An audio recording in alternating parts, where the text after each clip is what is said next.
this a women's group? I love it. We are always up We're for. actively seeking to make it more diverse, but correct. I it was hasn't always been I just was women. trying to recruit a male, but he said no. That's true. Yeah. Okay. It's harder to get men. I don't know if you brought a tablet or a computer. Here's a printout of our. Oh, okay. Of the presentation I'm doing. So Okay. Denise Great. and Dr. Megan have their What is tablets. it? It's just the presentation. Print That I'll out be of the giving. presentation. But you all bring, since you bring your tablet, I just figured I wouldn't.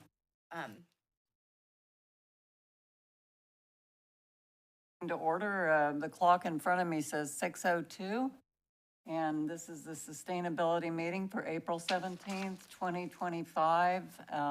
We meet 6 to 8 as our cutoff time, and we're always seeking new members, and we're very excited that we have a new member tonight. Yay.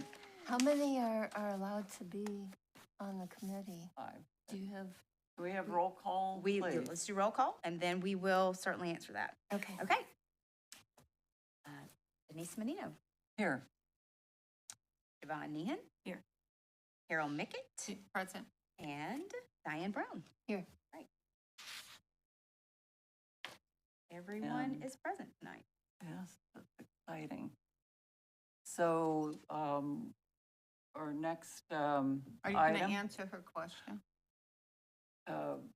there typically have been, We have, yes, so we have 5 full-time, or I guess official members, and 2 alternates. That's the Okay. makeup of the committee. So at this time, each of you is a full-time or permanent, I suppose, member. So we still have a couple of openings. I just got a letter that I'm now a full-time. Yes. I'm not an alternate. That's anymore. exactly right. So that was what happened when the board appointed Gotcha. Diane. They moved Siobhan up into one of the permanent, not alternate spots. And so I believe that's what we have now. Watch out. we'll cover some introductory ground in just a few moments, but have you had a chance in looking at your backup to check out the sustainability minutes for March 2025? And are you in agreement with them? Yes, I'll move to approve the minutes. And I'll second. All in favor? Aye. Aye. Okay, terrific. So we're so excited. Diane, welcome. Thank you. And we are just hoping that, we can spend the first part of our meeting just sharing a little bit about how we came to be here. So since you're the I'm the new kid on the newest block. member, tell us. I was taking the Citizens Academy class, and I was going through some of the departments and kind of just, musing about which one I would like to join. And then when my friend Linda Liker saw and met Holly at was it giveaway? It was the Touch a Truck City Open Yeah, House. Yeah. And I was so excited to talk to her about the openings, and she's like, yes, come on, do it. And I'm like, okay. You talked me into it because I have a big interest in sustainability. And there's so many different facets of that word that I was interested to see what kind of definition that you would be working with. But it's nice to see socioeconomic and the environment, and and then there are tree branches of those 3 that I'm sure that go out too. Absolutely. So I started out in teaching, special education for 10 years, and then I got into a riff with the powers that education usually coerces. In Pinellas? No, in Illinois, in Chicago. So when I got into that, it was almost like, I love reading. So I started my own publishing company. For 25 years, I ran a publishing company, and I published all sorts of nonfiction, fiction, got to know a lot of people who love to read, love to write, met a lot of directors, actors out in Hollywood and other places, and just absolutely loved editing books. So with the event of Amazon, and they're getting into the book buying business and selling. I think that that's what probably was the beginning of the end of the publishing business for me. But The world's always in a transitionary state. oh, Amazon, I would love to do something like pair up with a nonprofit, use their membership, and put forth products for the membership to buy in order to give back to the authors or product people like artists and things. So it'd be 25% to the artist, 25% to the nonprofit, 25% to the organization, and then the overhead costs would be the other one. And I thought, I had a guy who named a business the 3 Ps, profit. Well, actually, it was people, places, and profit. And it was all about trying to give back to the artists who feel slighted when they're not getting recognition and the remuneration for their work. It's interesting because sometimes sustainability is presented as 3 Ps, also planet, people, and profit. Profit. Exactly, And exactly. I don't know if he got it from that, but it resonated with me because it was all about connecting those 3 together. I think someday it might be what is at the foundation, the foundational fabric of everything. I mean, that's our hope. Well, the That connectivity, eventually yeah. that will be the way that things are. And equal opportunity for people who give and need recognition, don't necessarily need monetarily, to be recognized, but they want to be at least thought of once in a while. I feel it's really important to say I appreciate you when a lot of people don't get that recognition, maybe where they work or maybe their family or other places. But people, I don't know, it's always a two-edged sword. It's like, so what do you want? What are you really after? So how did you get to Tarpon? I was in St. Petersburg, funny story, and it was at the start of COVID. And I had lost my job because the person I was working with retired. He couldn't sustain COVID. So I decided, well, unemployment is not going to be a good thing. And I had an author that I knew from New Mexico. So unbeknownst to me, I got married, went out there, and then that didn't work out. And 7 months later, I bounced back here, and the guy that I worked with had a referral for a counselor. I was doing office management, running 4 offices with about 25 to 30 employees and scheduling about 150 clients a week. So I've always been kind of a multitasker and love to interact with people. So at that point, I came back here. He gave me $10,000 to shut up and leave him alone. Oh. So I did. And I landed here, got a job in Palm Harbor, lived with a friend for a while, got my own place, and kind of bounced from That's your there own to place in another Tarpon? to here. Yeah. And now I'm thinking about buying a house. Mm, So at 65, I will get a house. that's great. That's my manifestation. Maybe, Carol, can you give just a brief bio of how you ended up here too? So, let's see. So for a long time in my life, I was a philosophy professor. And then I left the academy and started doing theater at a radio show. I made film. I did some TV. And then I had made a film about an artist named Robert Stackhouse. And now we are collaborators. So we've been collaborating for over 25 years together. And we make art. We do sculpture, paintings, prints, mostly paintings now, about water, ocean, climate change, and ways to mitigate it. And we show in galleries, museums, and do things all around. Oh, All around the country. world. Wonderful. And you can learn about us. WEDU, I was gonna PBS, say, yeah. did a 8-part short series on us. It's called High Watermark, so you can Google that. It's on TV all the time. People are always saying, "Oh." So, and that's about, they used our art to talk about issues about climate change and the environment. Nice. And so it was, I did the Citizens Academy for number of years, 6 years ago maybe.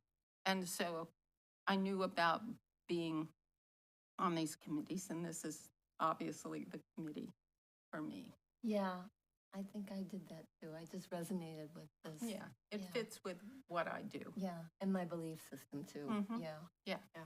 Thank you. And I live in Tarpon. I lived in St. Pete for 15 years. I grew up in Jersey. And we had a very large commercial building with a studio, and we lived in it. And then when we sold that, we moved here. Yeah, I think that's wonderful.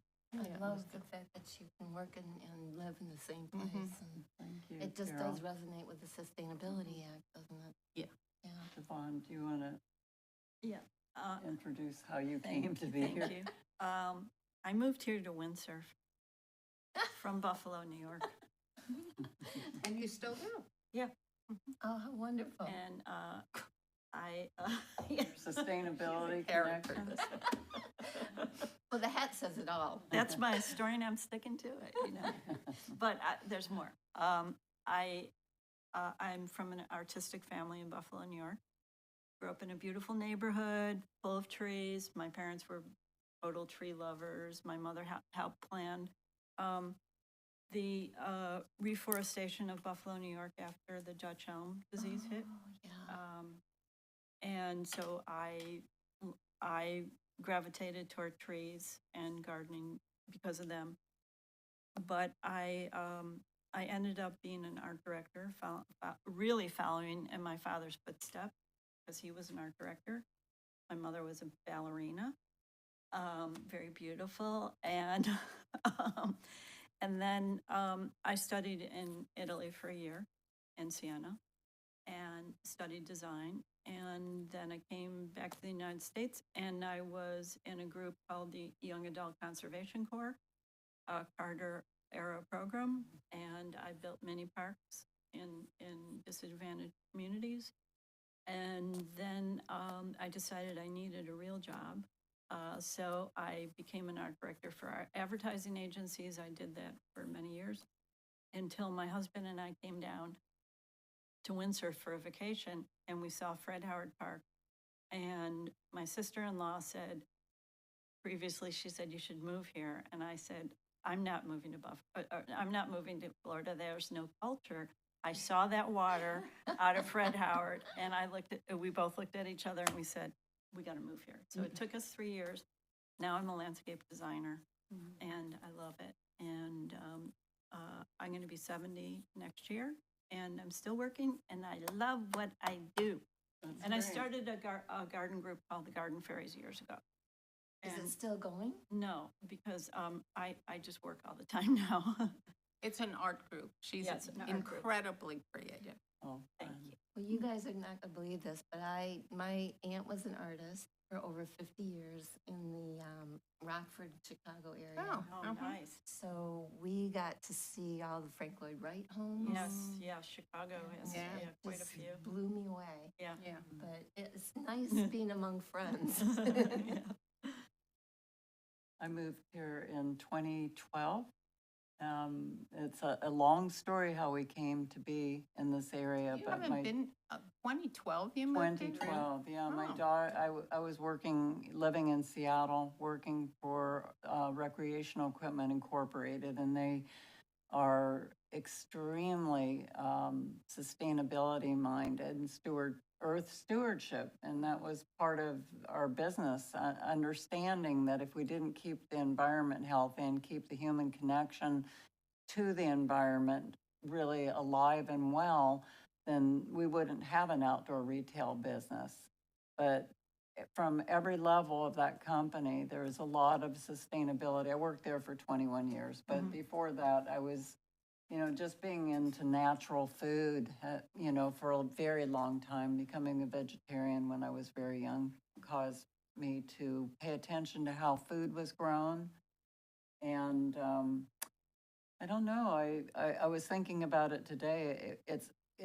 There's too many details, obviously, but every path of my life has been directed to a healthy environment, healthy eating, and sustainability of the human soul through all of those things. Because I feel like, you know, you can be in an environment. I went to LA about at the beginning of March, and I felt there was so much cement that I just felt like I could barely breathe. You know, so there's a reflection of life that comes to us through nature, and it can't be underestimated. But I've been so fortunate that everywhere I've gone, I've been kind of nurtured and have gotten involved in REI. I was involved with the green team in our particular store. I was involved with the people that worked at headquarters that were in sustainability. I helped to eliminate a huge waste pool from the company. But the whole time, and I was involved with human-powered transportation, obviously, because it was very much into the bicycles. But you know, it always led me to the right people. And now I'm working in Clearwater at Nature's Food Patch, but back at where my roots were in natural foods. So why did you come here? It's a really long story, but my son-in-law's son from his previous marriage had open heart surgery, heart transplant, and passed away after it happened. And he was really wanted out of that area. You know, he wanted to come back to a sunny area. He was feeling just too depressed to be in Seattle. So when he came here, and we followed them when they went to Europe. We didn't go to live in Europe, but we would visit them there. But it was one of those things where I told my daughter, I visited you a lot in Europe, but don't expect a lot from me when you move to Florida. But Paul was raised in Palm Harbor, and we came here in February of 2012 and really fell in love with Tarpon Springs. I mean, they were just off of Klosterman, and we rented bikes, and we went riding all over the place because we're really into that. And it was February, and you couldn't ride a bike in Seattle in February. Yeah. Just thinking, oh, this is wonderful. Today I've spent 2 hours paddling, you know, out on my paddleboard. So, yeah, there's a opportunity. It's beautiful, you know, to interface with nature that way. It's a beautiful place. It is. It is. Well, and I feel the West Coast, way over the East Oh, Coast. yeah, of Florida, Yeah. you mean? Yes. Yeah, totally. Never would I have thought about moving to the East Coast because it's too commercialized. Yeah, built out. Ollie? Oh, okay, me. I am the sustainability coordinator, so you all know that, the staff liaison. I have just had a lifelong interest in sustainability. I think it started in middle school for me when, you know, the city that I grew up in, they did a whole recycling campaign and presentation, and they had this character. His name was Duncan D. Trash. I don't know. It was all about like, you know, cleaning up, obviously, like beautification and everything. And I don't know, it just stuck with me. I did all kinds of, you know, recycling, like education stuff in middle school. All of my science fair projects were all about, you know, how can we speed up decomposition. I've just always been very interested in, you know, nurturing the earth. I just feel super connected to it. Went to college, was a geology major, worked as a geologist for a few years, but decided that I wanted to be on more of like the planning and, you know, like conceptualizing and understanding how projects come to be side. So then I went and got a master's degree in city planning from Georgia Tech, which was an amazing experience. And yeah, I've just always been super, like I said, connected to just environmental causes and work. And then I did work as a planner for several years, but then I married someone in the military. So commenced my turn to move around the United States, if you will. So yeah, moved to Florida in about 2009. Then I worked for a regional planning council there in the Pensacola area. And I took a number of years to do family things. And anyway, once my kids were of the right age and this job opportunity presented itself, I jumped on it. It's been an amazing fit for me because I feel like also, in the interim, I also worked as a substitute teacher. I taught at an outdoor preschool. So love that job. That was probably my favorite job ever, just because teaching kids to love the earth is like, I think foundational, right? For just bringing them up and understanding the value that is inherently here. And so, yeah, so I've done a ton of science education as well, worked as a substitute teacher for several years, just into, again, like trying to just be sustainable in your personal life, take care of yourself, wellness is super important to me. So, this is just a great job for me. So I've loved it, and I love being able to have our meetings once a month. And what we try to do is we try to talk about issues, keep you all up to date on what we are implementing as far as the staff aspect of our sustainability plan, which you now have a copy of. So that's kind of the bulk of the sustainability department. So I am the sustainability department. We're under public services. So you met Tommy, who's the director. And so the bulk of my programming is about implementation, but there are so many small programs and initiatives and research and different things that come out of having this sustainability plan as our guiding document. So on a daily basis, I do a number of things, and I'm going to give everyone a little update on kind of the status now that we're not quite 2 years into having the plan adopted, but essentially we're in the second year of implementation. So we're going to kind of give an overview and just bring you up to speed, Diane, on where everything stands. And we're fortunate tonight, we didn't have a super stacked agenda, or else we wouldn't have had any opportunity to really chat like this. Yes. It was Yeah, it's wonderful when you look at all of the city departments, all the committees. I think that the foundation is that we have a place to live, and planet Earth, ultimately, so it makes what we're doing very relevant, because we're looking at ways to maintain our contribution without, it kind of reminds me, one of the things that REI always said is like, leave no trace, leave no trace. You take pictures, but that's all. The footprint shouldn't be. Yeah, your footprint should be very small on the planet. And that's what we're hoping we can do at a collective level. Piece it together with a lot of the other communities in Florida, piece it together with the state, with the country and with the world.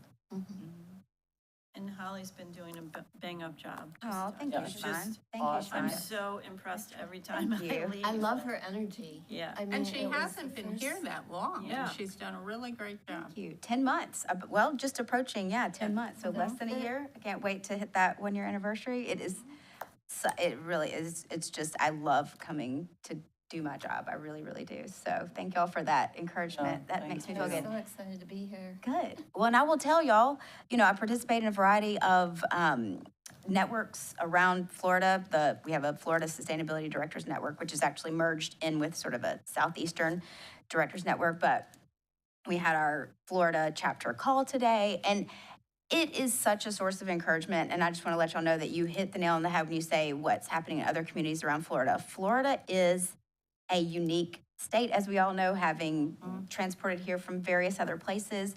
But there are so many people dedicated to doing sustainability work in this state, and it is heartening. And there are so many people sharing great ideas and, sharing how they've implemented, different plans and worked on different projects. And there's always someone willing to share resources and ideas. So I can't take credit for just, everything being, for me, I just like to pick stuff up and run with it and then, try to infuse it with, like you said, energy and information from other places. So I do feel very bolstered on days where I get to hear about what other people are doing, in their various communities around the state. It's very encouraging. So don't ever feel, Tarpon Springs is amazing, and there are lots of other cities that are doing, just such good work. I was just talking to one of the movers and shakers of Safety Harbor, who's very involved in the whole political situation there, and they're having a lot of problems with their with tree removal there. And she told me they're looking to hire a sustainability coordinator. Oh, wow. So I said, well, if there's anything we can do to help you out, you know. Definitely. I so- wish the HOAs would hire a sustainability coordinator. I know. I think they have no clue on what they're doing for the environment, and their invasive tree definition is not, they're just willy-nilly moving trees or cutting them down without regard Yeah, for well, where I we- they think you'll came. start We've- being more informed as Yeah. you're going along, but go ahead Yeah. and in this month, read Yeah. read the plan and see where we're at. But you kind of missed last month's presentation was on the urban forestry management. Oh, okay, And was interesting. that is so encouraging because I feel like we're really on the right track. Yes. Absolutely. Yeah. I And, work, No, go ahead. PBS last night had a fantastic program on Nova about trees. Oh, great. Okay. And there's a scientist, a PhD postdoc, who he was the guy who said that by planting trees, we could overcome. Right. And that got him into a real box because communities interpret that as monoculture. And, but it's an integral system. It's just not. So he got a lot of pushback. So he went back to the drawing board and he's started an international program to plot trees all over the world. And they have come up with there's 3 trillion trees. And also better ways of recommending how to do urban forestry and also farming, you know.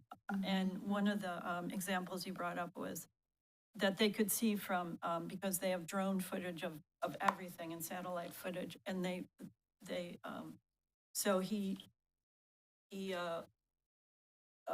talked about this situation in Costa Rica where they grow Arabica coffee. It's understory. Robusta is grown out in the sun, but it's lower quality. But that is an integral system. Could you send the link to Yes. Holly and I will. and then she can send it to us, but we need to stay on Yeah. Yeah, task sure. here tonight. Okay. But I really would Fascinating. love Yeah. to hear, I would love to watch it. Yeah, it's something You that know. we could all, I mean, Yeah. maybe for the future, we could talk about that more. Okay, Yeah. that sounds Okay. great. And Well, yes, it's on PBS, so Yes. just Yeah. go and Just search But it. Right. It's Nova. It's Nova, right, it And was it's- Nova. and But I'll send what you, was- I'll send you, Yeah, if you had the Yeah. link to the particular because you program. can that probably would be watch it on helpful. demand. yeah, on demand, you can watch it. Yeah. and I'm sure that Shannon will be back with a urban forest management plan update sometime in the near future. So we probably won't go another month or two without hearing an update from hers. But I'll give you a short one tonight as well when we get to that. So we're on, number 2 is the Sustainability Action Plan's implementation update. And that's something that we do on a regular basis that Holly will bring to us what we've tackled so far of the plan. Thank you, Holly.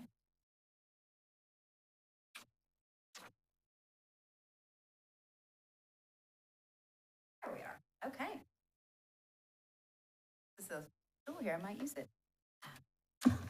Okay, so it's not exactly a quarterly update. It's just kind of a when we get to it, we want to make sure everybody is on the same page. So, what has been happening? Well, that doesn't want to. Okay, I went into presentation mode and now it's frozen. So give me just a second. Oh, there we go. I'll just use the touch screen. Okay, so the action items, as some of us know, and then Diane for you. So in the sustainability plan, we have 50 actions, and that is the meat of the plan. How we're going to tackle just some. This certainly isn't everything, but 50 actions is a lot. And the way that they were prioritized is essentially the sooner that they were put in as far as the implementation timeframe, the higher priority that sort of designates. So we started with the 2024 implementation timeframe. So these were the first action items that were listed in the plan. And we started with net zero canopy loss policy. And then the second one is an ordinance requiring control of invasive species on city property. The third one is land use regulations that establish appropriate wetland, stream, and shoreline buffer widths. Then another one is seawall ordinance, moving into a climate action plan, a greenhouse gas reduction target, and lastly, evaluate family-friendly workplace policies for local government employees. So I'm just going to briefly go through each of these and give you an update on where each stands currently. And in case you don't understand, the actions aren't sequential necessarily, but they were kind of the low-hanging fruit. Right. Gotcha. You know, and that's what puts them like at 2024 to 2027. Exactly. Is So- that they're the achievables. That's right. They were pulled out of their specific sections or categories and put into a table. And the table is a priority table rather than, as Denise said, a sequentially ordered table. So, okay, so action one, net zero canopy loss policy. The verbiage from the plan states develop a net zero canopy loss policy through the Land Development Code and preserve habitat areas for threatened animal and plant species. So the way that we're currently addressing this and working to implement this action is through the Urban Forest Management Plan that our municipal arborist is currently working on. So she has a staff team. I'm collaborating with her. She has brought some methodology and a vision statement to the committee over the past couple of months. So she's been here at our meetings, and everyone in this committee agreed that the methodology she proposed, which is, we're calling it the 335-300 methodology, would functionally address the net zero canopy loss policy. So that is a policy that says everyone within the city ideally would be able to see 3 trees from their home. We would have a total coverage of canopy coverage in all neighborhoods of about 35%. Just again, that's kind of like top down looking, thinking about what the percent of our ground cover being covered by tree canopy is. And then the 300 is everyone would be able to access like a public green space within about a 300, was it meter? I think it's a 300 meter or yard walk, one of those. Yard. It was yard. Okay, thank you, Siobhan. I was like, oh, I lost the measurement.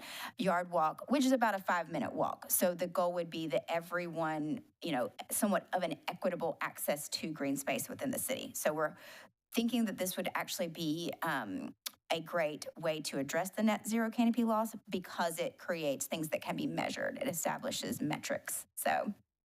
Okay. I am looking at buying a house, and I've noticed the zoning laws for some of these houses are in wetland. Would they be covered under the net canopy laws? That's a little bit of a different question, but I can definitely talk to you about the zoning after if you want to. Just to, Does the zoning really adjust the fact that some of these plots for sale aren't developer friendly? So they would have only so much land to build on, but they're building into the swamp or the wetlands, so we have a. Yeah, there's kind of restrictions. encroaching. There are restrictions, so I can't speak to any particular development that's happening because I'm not in the planning department, but should you have a question, we can, but and I will get to wetland And did that controls. plan about how In- far you have to be. Yes, and we also have our comprehensive plan updates that as well. So we'll get to that action in just a Okay. second. But no, it's a very good thing to be aware of when you are house hunting is to look at all of the, like you said, Designations the for the designations. zone. Yes, you want to check your floodplain, you want to check all of those things just so you're aware of your potential, risks and things. Okay, so the next action is action 5, ordinance requiring control of invasive species on city property. adopt and enforce an ordinance requiring control of invasive species and use of sustainable landscaping practices on all city properties. Use integrated pest management to limit the use of pesticides on city property and provide pesticide reduction awareness for community members and property owners. Okay, so this is a big one. In the urban forest management plan, there will be an updated tree species list of which species are acceptable, and I'm assuming which ones would be, categorized as invasive. As far as the pest control, there was some research done on that by the previous sustainability coordinator. We haven't really made a lot of progress as far as what changing the way that things are done on city property is not exactly something that happens super fast. So the integrated pest management part is definitely a bigger and a different chunk than the invasive species. They are in the same action, but I think this is one of those that will ultimately, the work on it will be separated into a couple of different pieces. So this is an ongoing one, it's not an instant fix, but. Okay, next action, land use regulations that establish appropriate wetland, stream, and shoreline buffer widths. So to your question, Diane, the comprehensive plan for the city, which is really the ultimate guiding document for how all of our land development code can be changed and updated, and what it regulates, the comprehensive plan essentially dictates that. So the comprehensive plan 2040 was just adopted last year in 2024, and it did strengthen wetland protections. So one thing that it has objectives and policies around that. So improving the function of all wetlands is the goal, obviously, and in the future land use element. And the way that they essentially did that was through the policy, which is listed here, policy 1.4.4.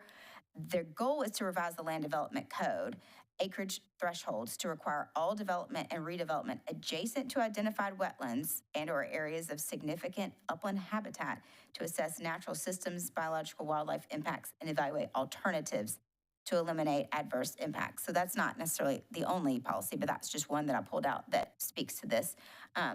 And the other thing is that you can no longer, say a developer does want to build or gets the allowance to put something, develop inside of a wetland area, they can no longer mitigate outside of the city. They need to do that inside of the city so that the city is actually getting the benefit of then not losing wetland area. Yeah. So that's ultimately more than, just one second, yes. So that is a planning and zoning, area specialty. And as far as updates to the land development code, I believe that that's a forthcoming thing. So yeah, sorry, Dr. Mackey, go ahead, yes.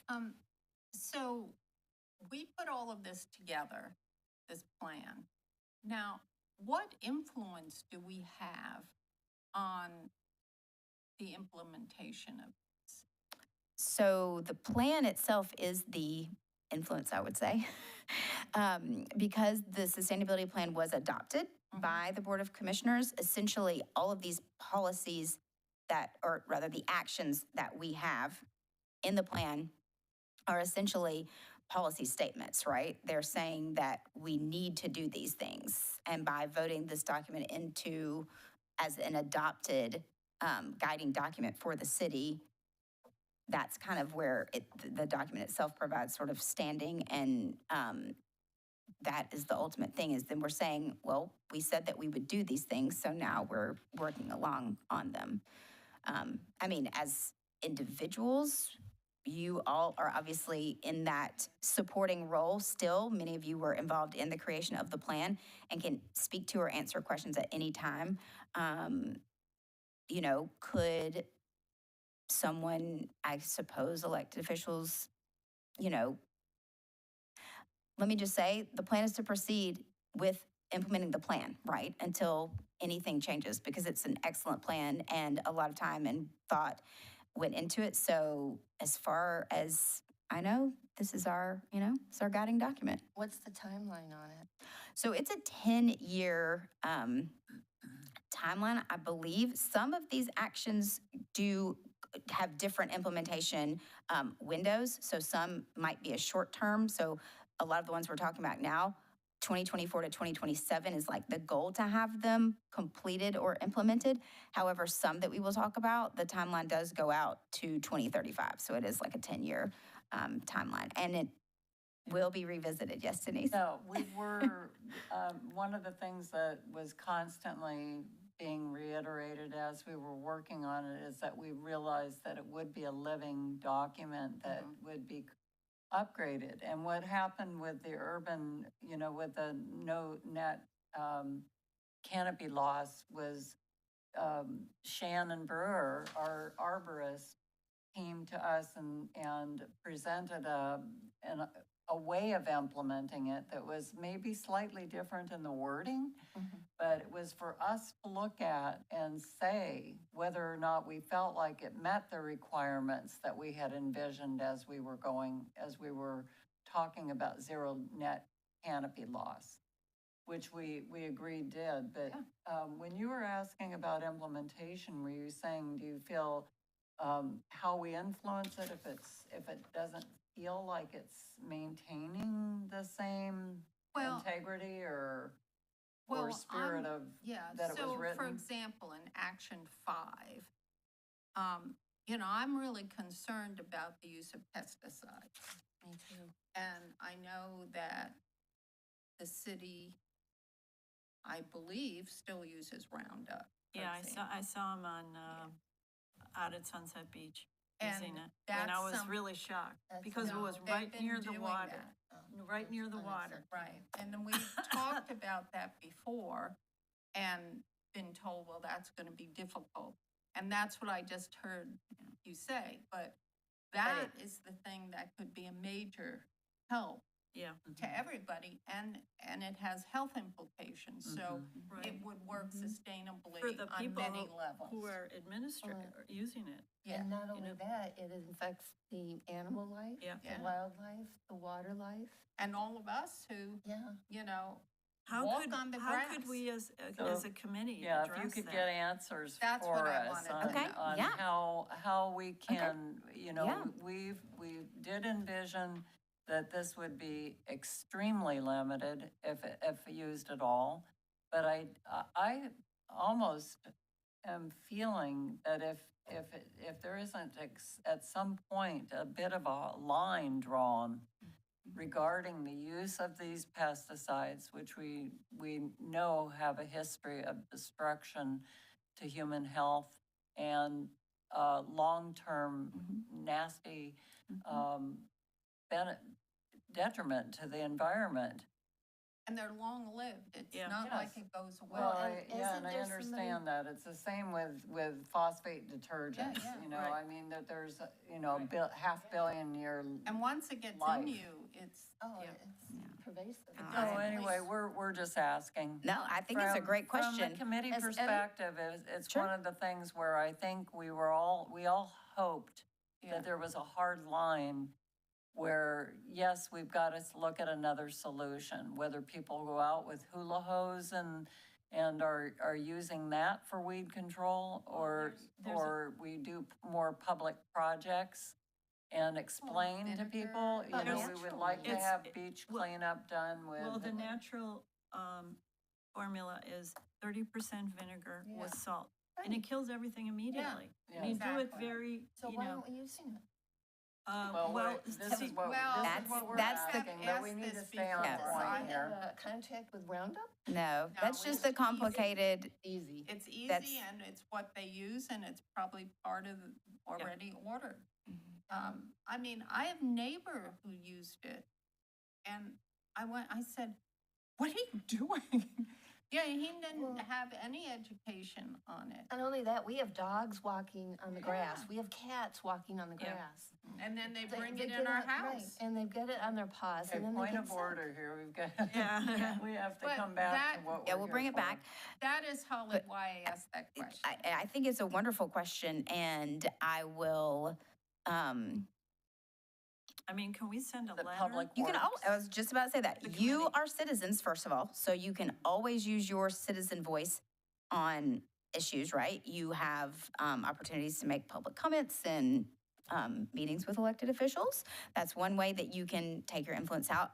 Obviously, from the staff perspective, working on things internally so that it is multifaceted, right? Just as Diane pointed out, so there's the procurement aspect, there could be a policy that I don't personally know about. It's in a different department, so I definitely would have to reach out to that department, which is not a problem to do at all. And it's just also sometimes when it's, you as a person, I as a person, we all have things that are super duper important to us. And sometimes we find resistance where it might not be as big of an issue to other people. So it's just, how do we educate? How do we find that opening, that opportunity, discuss it in a way that's going to resonate with the person that we're hoping will receive the message. Sometimes, unfortunately, it just takes more time. I, as a staff member, I never want to obligate another department to make a change that's not sustainable for them, as far as, who's going to mix up the natural solution. There are going to be a lot of questions. There are going to be a lot of steps to making that become a reality. However, it's more than possible. It's super doable. It's just a matter of, again, finding that opening and starting to work on all of those little But pieces our of the committee puzzle. could write a letter. You could. I think that's what we And should then, start and out with. our new mayor You is could. very invested in health, Okay. right? He's a vegetarian, he drives an electric car. I mean, he's a vegan, Yeah, actually. he is a vegan. I mean, Good for that. he's really focused on health. So you And this can, would appeal to him, I hope. I would assume so. if, I So mean, why don't we try to compose a letter? Okay. I think I don't know how, I'm not sure if we have to, well, I'll do a little bit of research and see if we have to, I don't know if we have to vote. I don't know what we would need to do as far as, saying that you all want to put your support behind. It's sort of like elevating an issue, I guess, as a committee. So I will figure out kind of if there's anything official we need to do behind that. But if you So want to, can we wait for the next meeting Yeah. and then Holly will Okay. have Yeah, more, and more why don't we Research it more, Do right. some research now answers for us. between all of us and Yeah. write some things down. And Okay. Yeah, anything that you think. I'm a would- Roundup freak, so I'm like, please stop it. okay, I agree. that's great. I mean, this is why we have meetings and this is why it is a living document, because we can, when there is an opportunity, I mean, we can't speed everything up because I'll be buried. But we can certainly have issues that, for whatever reason might be pulled to the forefront. And so we'll just, evaluate that and see what we can do. Great, that's good.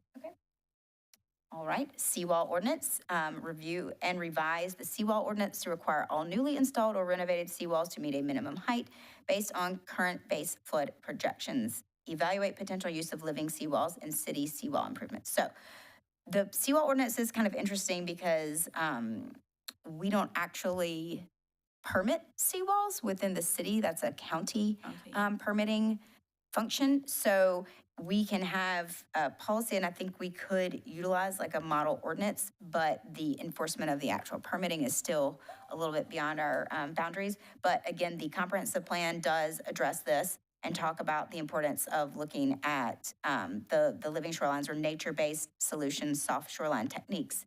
And this is a very emerging topic. There's so many coastal communities that are working on and talking about, living seawalls and different ways to sort of create those. And so I think this is, like I said, it's going to grow legs. It's just kind of a matter of timing, but it's been discussed and it'll stay there. It's just not with the other projects and plans that I'm managing, this one's not like a today thing, but I'm always educating myself on the nature-based solutions and staying on top of that potential. And actually even had we've had multiple presentations within some of my networks on this lately. So it's a very, very prominent issue. So we will certainly be addressing it. Where are the seawalls located?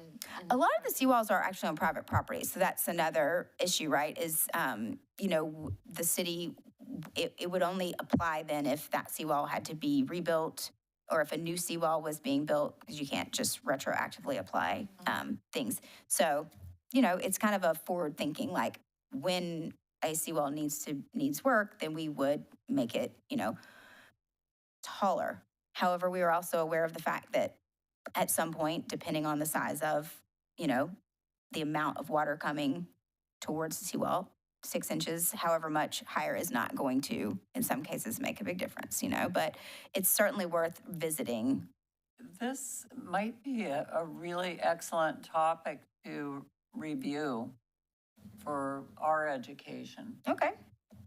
in the future. So maybe even if it's possible next month, just to be looking at the current philosophy on building seawalls, Well, we had that just living walls. several presentations Mm-hmm. on the seawall options on. That was Which bayou? that was a whole, elevating around Whitcomb. That was right, because And that's a big, but And that is was, that flooding still issue. ongoing, or did they stop that? that project, there's no funding for that project at this time, so And that It's- was interesting. There were yeah. all different options. And there's been lots of discussions about how to maybe do seawalls at the docks, but that would be a whole different, When I big look thing. at our yearly hurricane season, which tests the volume of the water that the flood walls can handle, the seawalls can handle.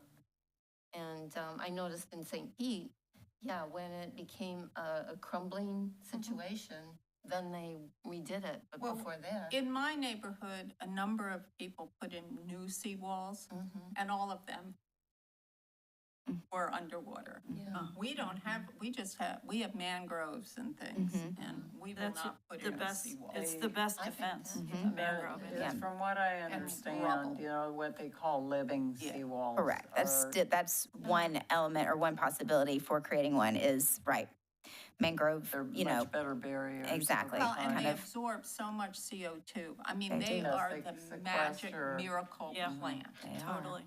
they are, Embrace your mangrove. right. All I right. like that All t-shirt. right. Speaking of water and potentially climate-related things, Action 16, Climate Action Plan. Draft a climate action plan with actions to transition the city toward clean energy goals, including increasing on-site renewable energy production and the use of electric vehicles and alternative fuels. Create staff incentives to encourage the use of alternative modes of transportation and the transition to electric vehicles. Okay, so status. We initiated work on the climate action plan last June.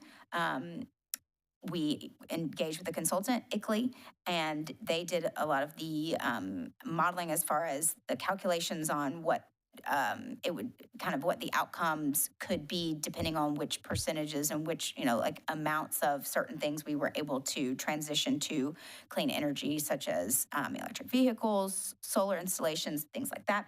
So we've just finalized kind of that background information in the last week or so. And, I've updated you all a couple of times along the way as far as like which actions were rising to the top, as far as like where our policies will probably focus, and that will be solar, fleet electrification, small engine electrification, building retro commissioning, which is kind of like studying what energy efficiency upgrades we could do. And then, of course, another step would be actually implementing energy efficiency changes that were recommended. And trees, obviously, is the other one that I didn't put on here, but maintaining our tree canopy, again, pursuing the net zero canopy loss, trying to, use the urban forestry management plan to, fortify the work that we're doing here in the city as, valuing trees, because again, they do so many amazing things for us as humans. They help us, get through the challenges of living in a very, I guess, impervious environment. So, Thing with boat. what was that? Why aren't we doing anything to include boats on this?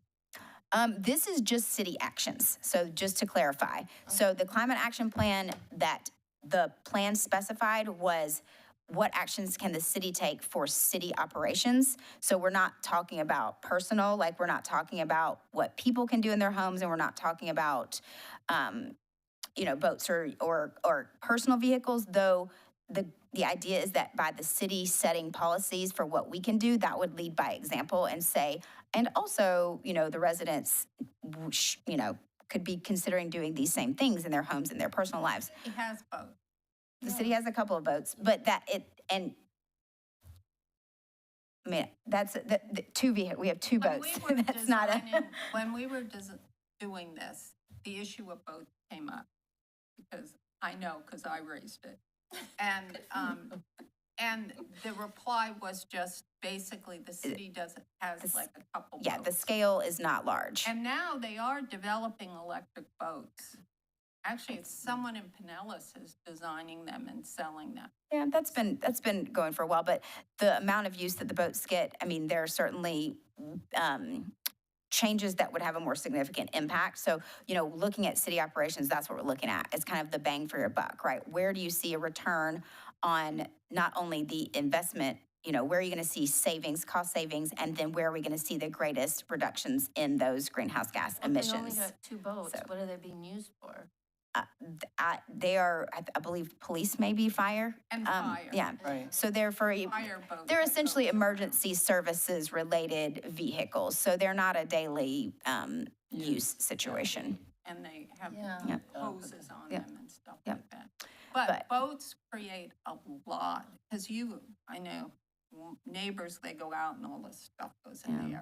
there. So, I mean, It's it a- is something that is good to mention, and I think should be. So here's the tricky thing again, is that this climate action plan is only speaking to city operations for that reason, because it's very hard to quantify the emissions from the community as a whole, right? So I think that there's another piece, right? There's definitely a follow-on, maybe there's another chapter in our overall city resilience that's going to talk about citizen, awareness and reduction and education for those things. But in this climate action plan, we're just focusing on the city operations, because that just is a very clear line that we could draw. Once you start going beyond that, it's very, the waters get very muddy as far as what the city could be dictating for residents to do. And there are potential preemption issues. So that's why we're just doing city operations. It's a very, it sets that clear path and step-by-step process that the city could then follow to say, okay, here's what we're going to do. We're going to start transitioning our fleet. We're going to start installing solar, again, funding and all of those allowances being in place. So I hope that helps. Oh, and this does bring up that question, though, of Denise asked if I could just speak a little bit to how the climate action plan relates to the vulnerability assessment. So Diane, for your information and awareness, we are also in the process of finalizing a vulnerability assessment and action plan. That is a document that we received some grant funding through the Department of Environmental Protection to create. We had a consultant for that. The document itself is still under review with the Florida Department of Environmental Protection. However, the way that these tie in is that the vulnerability assessment looks at potential future conditions related to sea level rise, so flooding conditions related to sea level rise, as well as to rainfall, stormwater flooding conditions. So there are maps that are in the vulnerability assessment that show those future conditions. Well, the climate action plan is also talking about how human activities essentially contribute to the current climate conditions that we have. There will be a sea level rise. That's, proven science. And so looking at taking the vulnerability assessment maps and putting them in the context of climate change and what can we do as a city to, stem any impacts from that. So by reducing our emissions, we're trying to take action to, reduce the impacts of climate change on the level that we can act as a city that is operating and trying to take ownership of the fact that, you know, we do burn fossil fuels and we do create emissions. So that's kind of I look at the climate action plan and the vulnerability assessment as kind of two chapters of one book. And the book that we're kind of writing is a resilience plan for the city. So the sustainability plan is part of that. The vulnerability assessment is part of that. The climate action plan is part of that. And the intricacy comes in making sure that they're all referencing each other and talking about each other, and that we're, you know, connecting those chapters, that they're not just like independent things. So it's kind of a heavy load because they've all been written at different times and by different either groups of, you know, staff or consultants or different entities. But it's kind of part of my job, and my goal is to find a way to bring all of those together. So I hope that helped a little bit. Okay, and within the climate action plan, we are setting a specific greenhouse gas reduction target. The wording from the plan was adopt an official greenhouse gas emissions reduction target, such as, just for example, 30% reduction by 2030 and 80% reduction by 2050 in local government greenhouse gas emissions. So what we kind of have come to, and I did bring this to you all, in the analysis, you know, we kind of arrived at the place where the city could reach an almost net zero target, right? So it's going to be like an 87, 88% reduction by 2050. So it's very hard to achieve a 100% net zero goal. And why? Well, there are unknown future technologies and applications of those. We don't know. We don't know that 100% of our fleet will be able to be transitioned by 2050. You know, it's a goal. That would be great, but we just don't know if that's going to be possible. There will always be a certain amount of fuel use due to generator exercising as well as use in storms. We do have to keep city services running in the event of natural disasters. So, you know, that is just a true, that's kind of an immovable one, right? At some point, sure, you could possibly have batteries. There are other, you know, there are evolving technologies there as well, but it's just not a for sure thing that you would say, oh, I could never. It's a state level requirement still at, you know, at this time. We have to have this generator. We have to exercise it once a week, you know, et cetera, et cetera. So, and then legacy emissions from certain processes or facilities such as, you know, the wastewater treatment process, there will always be some, you know, gases that come from that. So that's just, those are kind of the reasons that we will have an almost net zero target. But I think that's still really great. And, you know, the example in the plan was 80% reduction by 2050. So we'll be well, you know, over that in our targeting and in the steps that we're taking to get there. And also just, you know, looking at what we can do, what is achievable. And so that's really, you know, a lot of cities, a lot of municipalities around the country said 100%, you know, said net zero by 2050.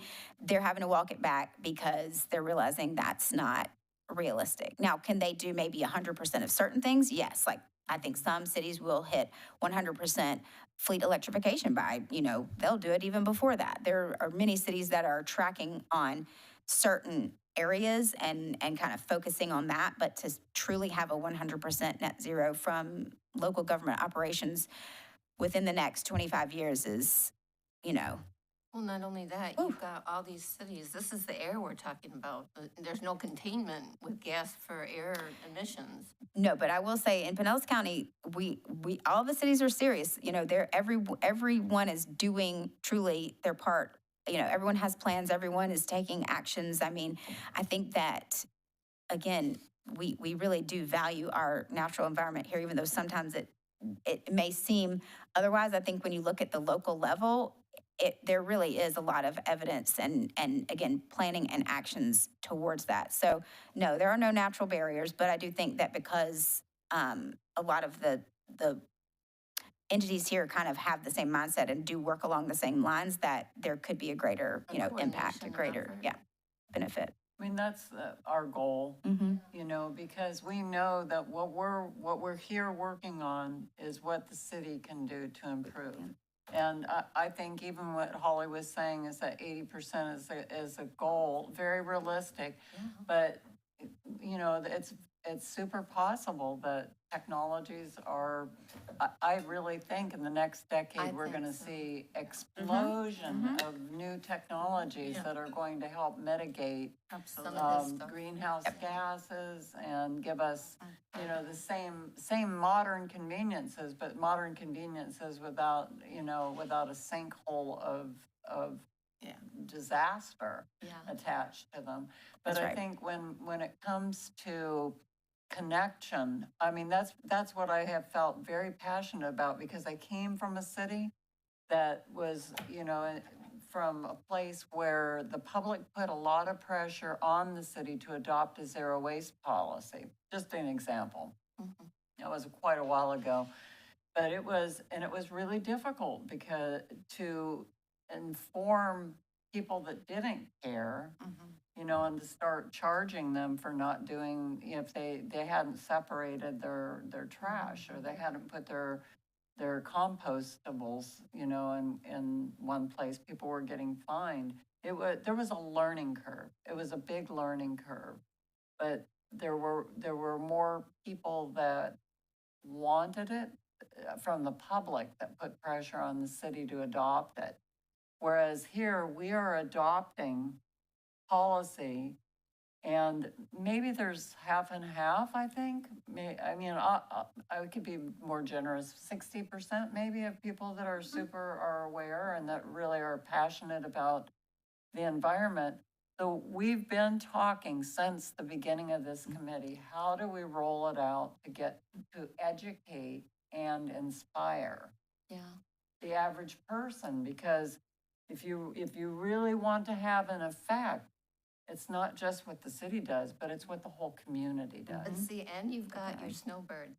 I mean, you've got people that are part-timers, you've got people that are less than part-timers, you've got tourists, and they all integrate into Yeah, this. wouldn't it be wonderful if they go It back would to their fund, yeah, homes fund and they us. say, oh, this is what we do in Tarpon Springs when I'm there, and Exactly. they take education with them home. Yeah. So That'd be that's a great. goal that we've had. And It because is there's outreach. going to be such new technology and new ways of doing things, that's why it's important that this document is a living document. Because in 5 years, you know, we're going to have to revisit it. That's right. Because things will be really changed. They will Things be. are moving, although things are also moving backwards, but, Right. you know, But That- there we are, don't know. That's right. Wait, we don't know, and it will be reevaluated. And as you pointed out previously, and I agree, if the technology supports us moving more quickly into some of these things, amazing, you know, right? Why wouldn't we be able to do that again, as long as we were able to justify it from an expenditure and a, you know, return on investment and the community benefit? You know, there's so many There's gotta be good. some incentives though. Yep. For these people, yeah. Well, you know, I just hope again that it comes into people's consciousness, as Yes. Denise has said, and that, you know, she'll be presenting on Earth Day, an update to the Board of Commissioners. So that's an opportunity for, you know, some members of the general public to hear. And so it's really just about how often we can get out and find different ways to share this. So bring, you know, once the climate action plan is done and hopefully adopted, you know, that's bring it into being, into people's awareness. So one little We'll have a cascade effect. belief, so. Mhm. So that, and the last 2024 implementation action item is evaluate family-friendly workplace policies for local government employees. Oh, actually, I did want to go back really quickly though to the, to our greenhouse gas emission. Oh, no, it wasn't that one. It was the climate action plan where it said create staff incentives to encourage the use of alternative modes.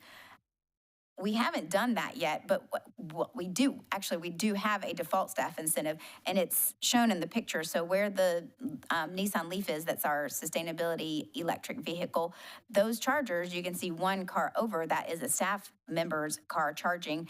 And I can testify to the fact that we now have quite more than a handful of staff members who are taking advantage of the fact that we have a charger. And that's we have 3 chargers that are for staff, and that's a huge benefit. So if you have an electric vehicle and you work for the city, you can come to work and you can charge your vehicle instead of having to charge it at your house. And so that's a little extra benefit.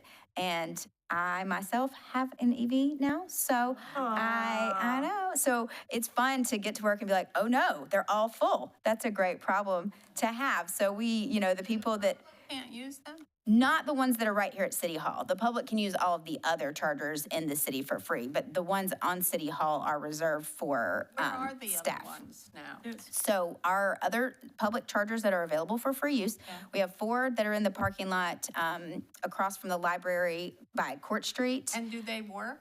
At one point, they I'll get were back to that. broken. I'll get back to that. I have an exciting update for you on that. So we have 4 there at the library. We have 2 at the Splash Park, 2 at the Recreation Center.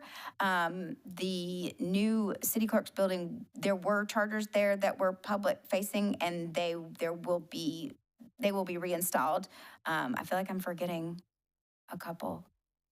Rec, library, splash pad.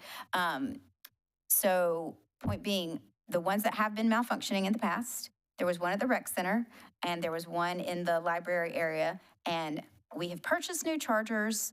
They are in the hands of one of our electrician sort of specialist in our project administration department, and he's going to oversee changing those units out. And so in very short order, we should have 2 new units, and that, as far as I'm aware, those were the only 2 that were not functioning properly. But I have ordered stickers to put on all of them, for people to report issues to me, so that I will know if there is a malfunction.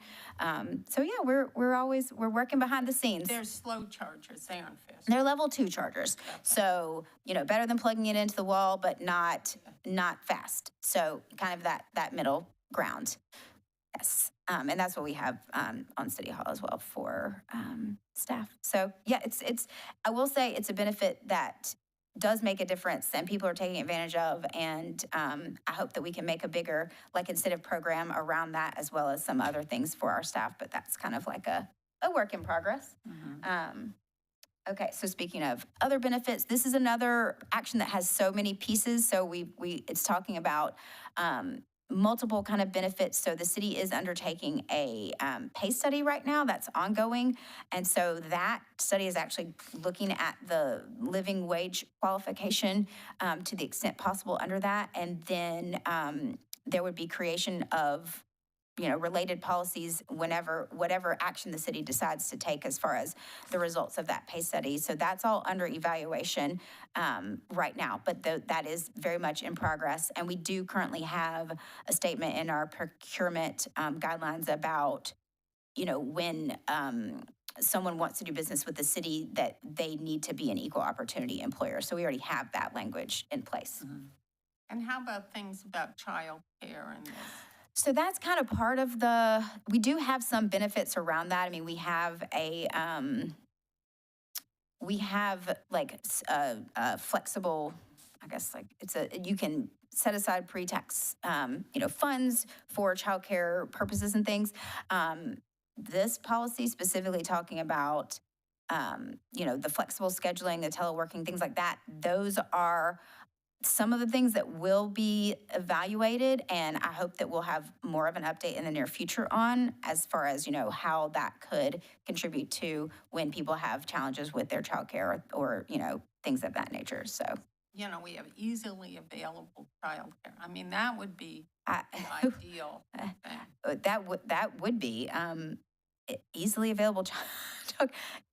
What you see on paper makes it sound really simple. So I hope that there'll be On-site would be better. something that, A number of, businesses have it, and it makes, Well, the insurance was the biggest detriment to having childcare on site at Yeah. most corporations. Yeah. I mean, I tried so hard to get them to understand that your employees would not be Right. able to take off if the, child was sick, because they'd have the facilities right there on site. We have one in my hometown that had a dentist, it had childcare on site, it had a barber shop on site. yeah. And it was amazing because it was a Honeywell corporation. And of course, funding was easy for them, Mhm. but I think the funding and the insurance is probably the hardest overcomer. Well, I know that in Fort Myer, Chico's, which is located there, has an amazing facility for their people. Yeah, it's probably going to be a matter of sharing so that we're not just reinventing the wheel. Yeah, You here. need vetted people. Yeah. Well, I think too, Do the employees do they meet and talk about this? Do they have influence? I mean, I know there's no union, but Right. do they have? so some city employees, depending on what department you're in, there may be representation. So, Mhm. they might not have this, they might be able to have their own conversations about that. However, for those people who don't have, representation as far as a union or anything of that nature, there are typically, with any policy change that comes, there is usually a staff team or committee that discusses it and kind of, seeks input. And is and- there a staff committee for this? So there has been, we had one going, we were getting it restarted, but then these changes in the pay study and everything just kind of started happening a little bit organically. So that's why we're kind of waiting to see what comes out of that before we spend too much time spinning our wheels, because it could be that what happens with them saying, oh, certain benefits might, be better off if they elevate certain things or change certain things, then, we would then reevaluate it, I think, on the back end of that. So this can't, we talked about this the last time, and it certainly is one of their pillars, is that of all of these actions, right, let's see, 1, 2, 3, 4, 5, 6. 6 of the 7 actions, they're all about the environment. And this is the only one that's about people, directly about sustaining their lives. It was And just the um, low-hanging fruit of we that talked portion. about, we talked the last time about how it's important to remember to focus on this aspect. For sure. And it's one of the pillars that you set up, Denise. And we seem, when people talk about sustainability, we tend to go to the environment first. Well, it's important, but these other things are important too.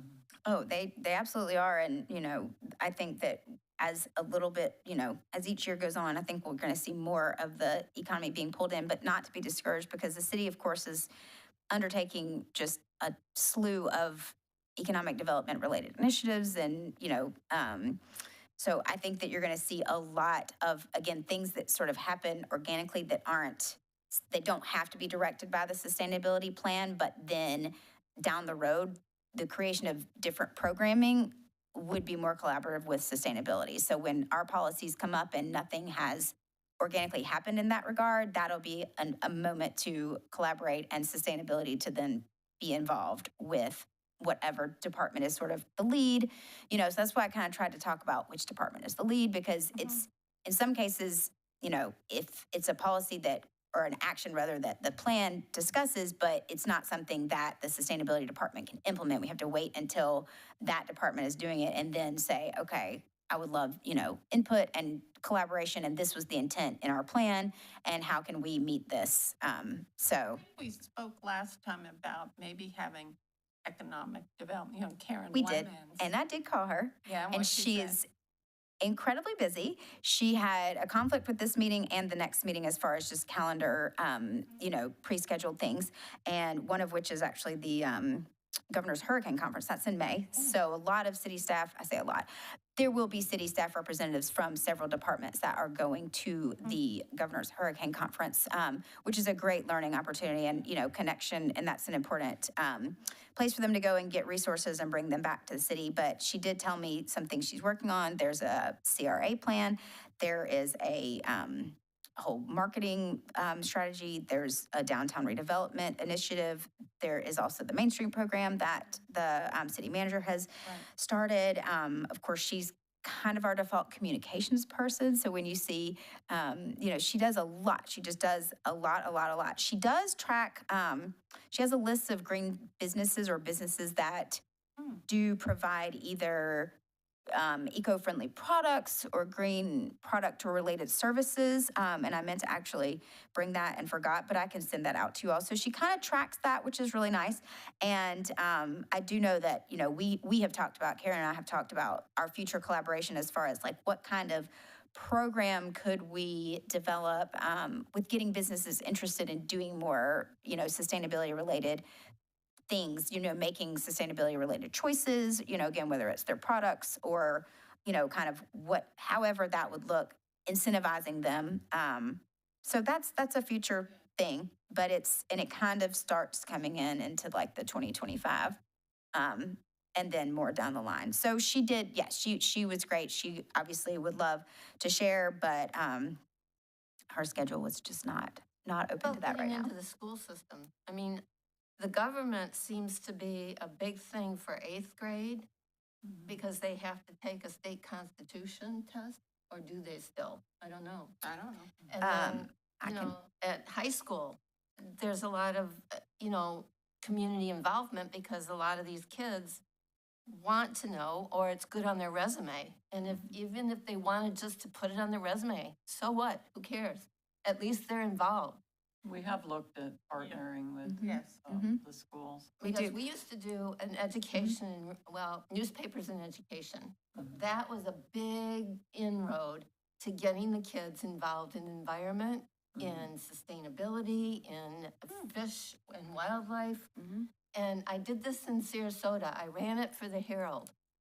And they were wonderful. The kids, we had Publix who funded the entire thing. So it was nice that Publix got involved. Yeah. And that was the whole economic development thing, because it gave the kids a chance to see that there was community and corporation working together in order to sustain the economic development and give them maybe some ideas about what the future looked like if they wanted to start being more involved. So in the There- future. Lots of ideas about outreach. That's a great one. I like that a lot. And, you know, all kinds of side conversations always happen about you know, how we can sort of plus up what we're doing with outreach efforts in the future. So that's a great, I mean, That's a kids great are one. into podcasting right now. And they'll That's watch, a good idea. you know, podcasts. I wanted to start a podcasting at a high school that would give the English department, you know, with the drama department, with the arts and other departments. It would work across the board to get them on board. And then the parents would get involved because the kids would be involved.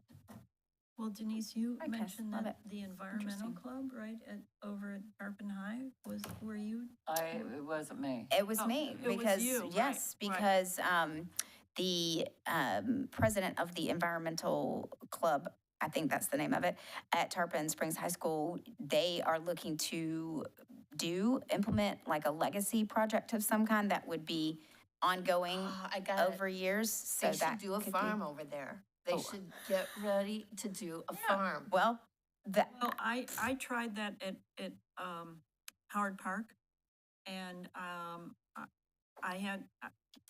developed a outreach program for the middle schoolers who were at risk, but then the county wasn't, you know, I started the whole program, and then the county was like, oh, insurance, and I will so say, yes, that's a concern. it was just, Schools are county, it you got- know, it was really successful. The kids were fantastic. And they love Let's, it. They let's loved get it. back on Yeah. track here Yep. to. we're gonna let kind of Holly wrap cruise, up yeah, what we're she's- gonna kind of cruise through since we're in fiscal year 2025 now and calendar year 2025 as well. Her presentation. Yes, Denise wants to give you a quick overview of her, Oh, just just the just the changes. changes. So we want to get through that. So this is going to be a little quicker because some of these we haven't started them yet. So it's just going to be a little blip. But I do love the ideas, and there's always a place for sharing that. And if we don't have time to talk here, you can always email me after with those. Okay, so 2025, Action 15, improve facilities and infrastructure. Okay, this is specifically related to improve facilities and infrastructure throughout the community to be better prepared for climate change threats. So ongoing, this has a long implementation window, first of all. This is a 10-year one, so this is not an overnight situation. But the things that I can list here we will always have ongoing resilience planning and projects. We have an electrical upgrade that we're working on for the wastewater treatment plant. That is the biggest, probably, resilience project that's going to be happening in the city in the next year or two. We're always upgrading our, GIS mapping to look at current conditions, what happened as far as like the actual, as close as they can map for the storm conditions that we experienced. That's kind of becoming available. And then, of course, finishing our vulnerability assessment and our climate action plan. So all of those will then dictate the steps that we can take for those facility improvements. And then again, organically within all these other departments, they have their own master plans or capital improvement plan lists. And, so they are sometimes working on things that, sustainability, again, doesn't necessarily have purview on, but when I can collaborate, I certainly do that. Okay, solar feasibility study. It's going. We did it. On April 4th, we had a couple of consultants come and do a site assessment of 8 sites in the city. And so they will be producing an analysis and a report that prioritizes our projects. So really, really cool stuff. I really like being out and just kind of looking at all of our facilities and learning from them about what structures and areas would be very suitable. And the great news is I think we have a lot that would be. So we'll get that final report in the next probably couple of months, I think. And then the climate action plan, of course, ties into the fact that that is going to have policies that say we're supposed to be moving towards renewable energy sources. So Who funds those feasibility studies? that's funding that we budgeted actually within the sustainability department budget for this fiscal year. We had a section for professional services, and it's not a ton of money, but it was enough to get this study done. And it's important to, have that. And so the sustainability budget is funded somewhat from the water and sewer, the enterprise fund, and we're also from the general fund. So it's like Were the consultants blended. local? They are one of our engineers of record. So the city has a couple of consulting firms that we keep as, we have an ongoing contract for services with them. So we utilize one of those. Yeah. So I'm going to make a request. Okay. Given the time, and there's a bunch of these to go through, what I'm going to suggest is that we skip to Denise's presentation, because that's happening on Tuesday, and we should look at that. That's fine. And then we can come back to this if there's time left. This is super fast. I mean, I'll just honestly flip through them really quickly. Like this Not one, a lot of proactive changes. green infrastructure. That's not started. There's a preemption But issue there with. I want to make sure that, we're all on the same page with this presentation and that Denise feels I good. don't think that we can change it at this point, so I hope that I just reflected what you suggested. Yes, because the time, We've already they got they the request the backup. materials for the packet for the Board of Commissioners a week ahead of time, so we did have to go ahead and submit the final But version maybe of that. even if you can't change it, you can say stuff. Right, So Right. I would like to go through it and. okay. I just want to make sure Okay. that, I'm just gonna Um, read the rest of these just so we know. Never mind, it's fine. So some of these we're not gonna be able to do a lot with also, just so you know, we can always revisit a conversation, but for example, this one, there are preemption levels as far as like the state says that we can't make rules about this now, and that's happened since the sustainability plan was adopted. So sometimes we're going to face obstacles that we can't overcome in some of these areas. So just keeping that in mind, as it is a living document, we may find things that are, too hard. Connectivity wildlife corridors, that's another 10-year implementation window, so we're not really super talking about this yet, but, it is very important, and the Klosterman Preserve just got finalized this week, so that was great. A park and open space plan, again, hasn't started, but it should be budgeted within the implementation window that we have here, and that's a very multi-departmental plan. And then going back to the economic development part, focusing, market demand for jobs, technology, products, services. We will be in conversation ongoing about that. And I think this is the last one, adopt a climate in all policies or sustainability in all policies statement. And I'm hoping that the adoption of the climate action plan prompts, like that would be the kind of final overarching step to say, yes, we should be considering sustainability throughout all of our, city actions and decisions. So that's the hope, is to get there. So thank you all for sharing your ideas, your knowledge, your time, and we just keep working. That's what we do. So now Thank you, Denise- Holly. Thank you, Great. Holly. You're very welcome. So now Denise, we will exit this.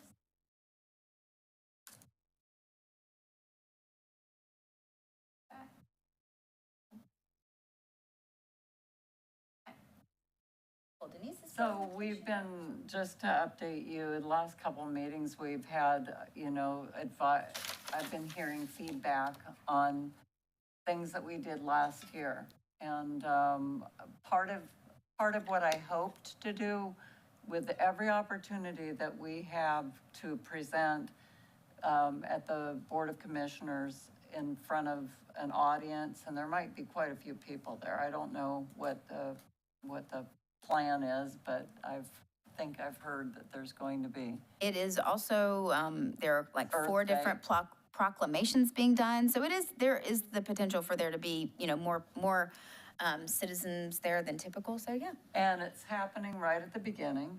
So Okay, you're good. not gonna be sitting Good. through an So we entire all go 4-hour to support meeting her. or Awesome. however long it might be. Awesome. They've been a little notorious for getting lengthy, but I think that this is going to be, And right she'll at the beginning. introduce us as being part of the committee. Right, so we'll be really, I And when hope is this? everybody is there. It's this Tuesday night. The This coming 22nd. Tuesday Yeah. night, 6:30. I'm going I to have Greece. down. 6:30. Oh, good. Well, that's a good reason not to be there. We- It's at 6:30, isn't Yeah. it? 6:30. Yeah. Correct, I leave on 6:30. 7 o'clock, I leave out. Oh, I'm Terrific. sorry. Well, you'll just have to report back to us on that later. Yes. So, okay. I'll do my own Okay. initiatives in Greece. Yeah. You're going to Greece? Oh, wow. Oh, that's wonderful. Okay, Okay. so this is just the opening, and we added your name, Diane. Oh, thank you. Because we're so glad that we have a new member, Yes. and Round out the team. this- Okay. that was an amendment to the original. Yeah. And I will do my best to just represent sustainability. It became a really popular word right after the hurricanes. People kept talking about it all the time, but I think it's really a fantastic teachable moment whenever you have a crowd of people together and they don't know too much about what it really means when the rubber hits the road for sustainability. But this is kind of what my thought was. We can move to the next slide. And initially, this is what I had. What motivates sustainability? Our children and our grandchildren and our future through them. But Carol and Siobhan mentioned that they felt like that kind of excludes people that have chosen not to have children voluntarily or it's been a life course, to not have children, but they're still very passionate about sustainability. So the next slide, I address don't think that. that's true, what you just said. okay? I mean, it's not because we don't have children. I mean, but you say our children and our grandchildren, Well, she maybe has our. a new one. She great- has a new one. I know, I saw that. But my point is, I'm all for our Well, people's future I look children. at it as a village. A collective. So do Yeah, I. No, collective. the Yeah. village, so when I say our children and our grandchildren, I'm talking about the collective. I know, The but my tribe. point was that that's not the only reason. And I know you say, and pure gift, Yeah, and well, the I next don't- slide beyond that. yeah, I think the word is responsibility. And that's a word I Okay, would so ask you to responsibility use, that to- we have a responsibility to the planet, to our children, Mm. to all future Well, generations. what I had planned on, Yeah. on addressing is that we have no capacity to create this environment. We can only protect it. We can't, could we create the earth? No, Could we create, But we no, can we enhance have. But we have a we- responsibility to Enhancing, protect it. Yeah. but that's it, is that That's an our important word, I think. capacity is Responsibility. Yeah, I our like that too. stewardship. Yeah. Yeah. Our responsibility, and we do it willingly. yes, And we do it by necessity, because Yeah. if we don't do it, all these committees and all of these departments are irrelevant, because if you So don't have a that's planet, what you you're don't have saying. anything. What you're saying now is really good, and I think that sense Well, of, that's how I had planned on filling but in the these. sense of responsibility. Mhm. I mean, whether it's to children, the planet, or whatever, we're here and we're responsible for what's around us. Right, Just like right. we're responsible for ourselves. mhm. So I just imploring you, see, when I said pure gift, I mean, I'm not quite sure what that means, but, so I'm just asking you to do more about, it's I our will, responsibility. I will. Perfect. Lots of, Denise is excellent at adding the sentiment behind she it. So I is. think responsibility is, you can definitely key in on that. Yeah, That'd be okay. great. Okay. So, and that's what And I there it said, is. is that since we cannot recreate the perfection of the planet, we're called to be good stewards. Okay, we can go to the next Okay. slide. So I defined sustainability. I don't think I changed anything about this. I do hope to mention that this, this mayor's had a lot to say about happiness, of creating the conditions for happiness. And I feel like he said, we can't make you happy, but we can create the conditions. And I feel like the quality of life that we have when we take care of our environment and when we're responsible for the things that we're gifted, that makes all the difference, because it makes that quality available to all of us. It makes the opportunity for happiness available. And that includes inherent health of our environment, our economy, and our social fabric, and for present and future generations. Okay. And- So this was just a historical. What did you have to Well, add? so I think it's important,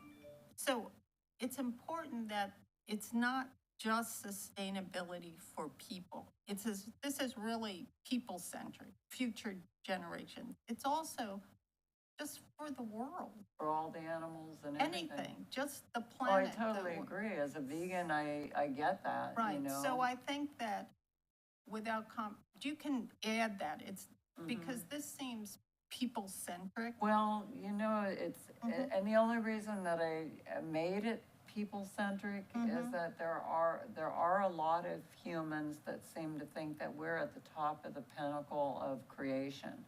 And that is the way that they've been indoctrinated throughout their entire lives. And that's why we're not sustainable.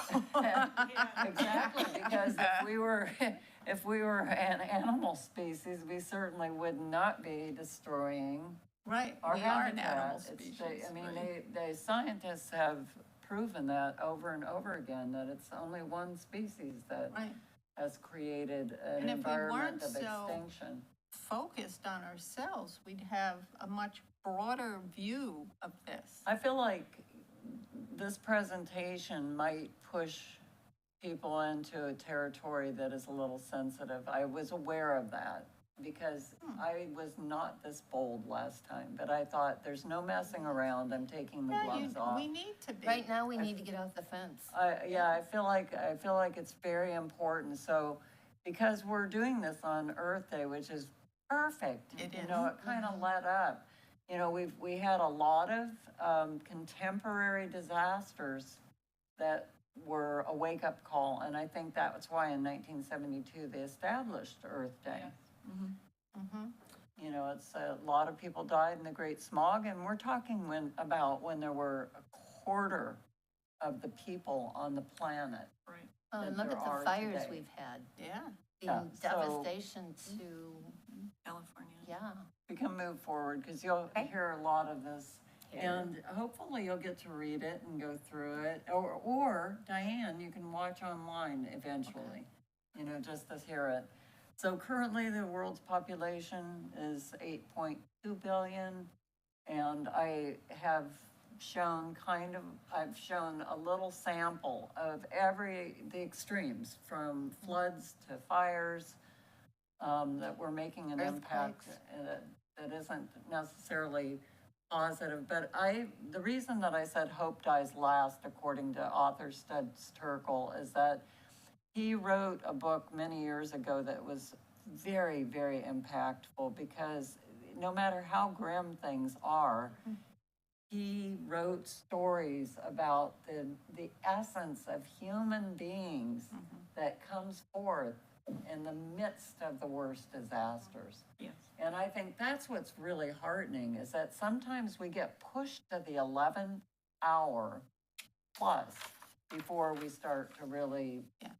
come together There as can't human be beings. action without sort of a desire, or Mhm. that's what moves us. So Right. hope's one of those things that moves us, Compassion's another one. gets us out of bed. Animals have it too. I They mean, do. you can see how trees have it, Yes. Yes. you know? Every living thing. Yeah. Okay. And Fungus. Ready? fungus, Okay, I'm ready. exactly. Fungi. Okay, this is the redesigned, the redesigned image. Oh, nice. I like That's this, very good. That is Yeah. the water in the Gulf, right? and everything is done vertically. So is It's everybody really good. pleased Yes. with that? Yes, Lovely.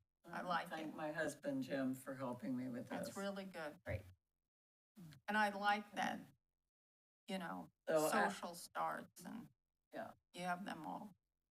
So when we get to the next slide, it's basically just the bam, bam, bam, the Mhm. highlights of what happened in 2024, you know, that the sustainability plan was woven into the comp plan. I mean, we were really fortunate that when we were writing it, three things were happening simultaneously: strategic plan, the comprehensive plan, and our plan was being written.